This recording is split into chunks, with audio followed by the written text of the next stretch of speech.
These are the kinds of clothes that you can expect to see more and more business and professional women wearing to the office in the months ahead. Those pinstripe suits with the little floppy ties won't be the office uniform anymore. Who says so? Well, Bernard Ozer, for one.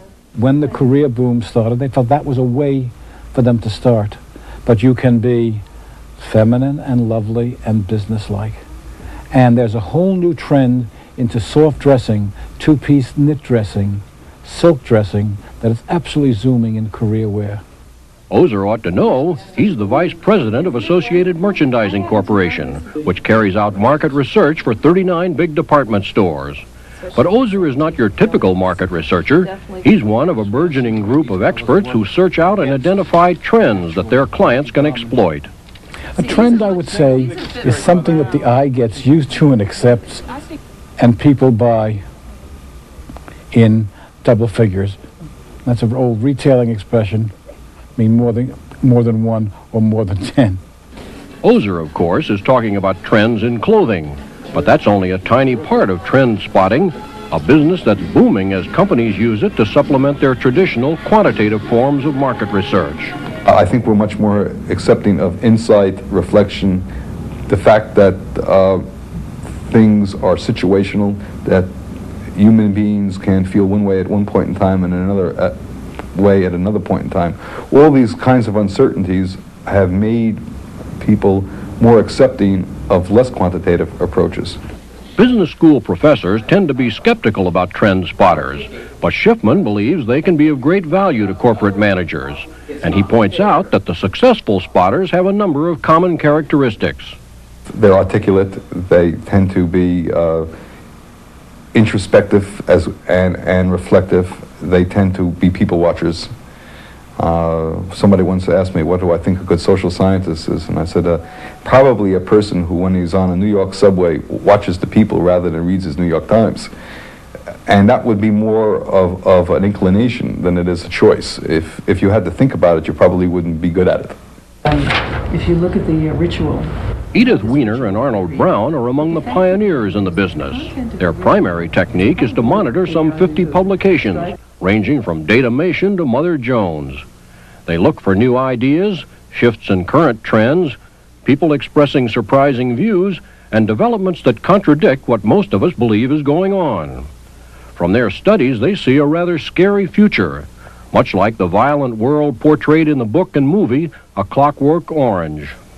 The contradictions are of extreme wealth right next to extreme poverty, of high degrees of literacy and information technocracies and technological advances juxtaposed against roving street gangs, high degrees of crime, high rates of illiteracy, ugliness in the form of decay, graffiti, and so on.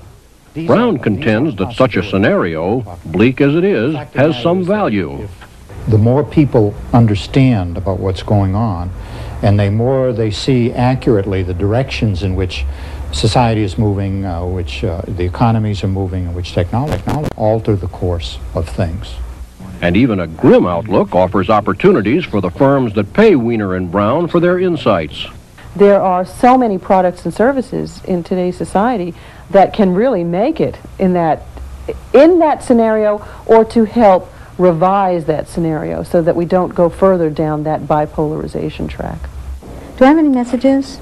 Faith Popcorn, whose company conducts 2,000 exhaustive personal interviews to determine where the country is headed, sees a number of trends that could well reflect fears of a dangerous environment. One of my pet ones is called cocooning, which is a desire in oneself to sort of escape from the harsh, unpredictable outside world. We can't control the environment. We can't control the government. We can't control the pollution. What can we control? We can control a small room into which we go, the old study or the den, and sort of pull the covers over our heads and eat a lot of ice cream, watch VCRs, you know. Concern about the future may also be what's behind another trend Popcorn sees: nostalgia for the less stressful days of the 1950s. Sometimes people say to me, if I could only do one thing to figure out where the tomorrow is going to be, what would I do? And I would say, look how it was in 1954, and you can pretty much predict how it's going to be in 1990. One of her clients, Beefeater Gin, based its new advertising campaign on two trends Popcorn spotted: an emphasis on quality and a tendency towards self-indulgence. Other research that we had done in the past and that many other companies do, they tell you a lot about what's going on with your product and your category, but not matching it up against what's going on in consumers' minds. There are still a lot of people who are not convinced trend spotters know what they're talking about. But I see one trend listed here that I hope is correct. It says that among the things that are really in right now is business news. Quote, "It's the sexiest in the newspaper."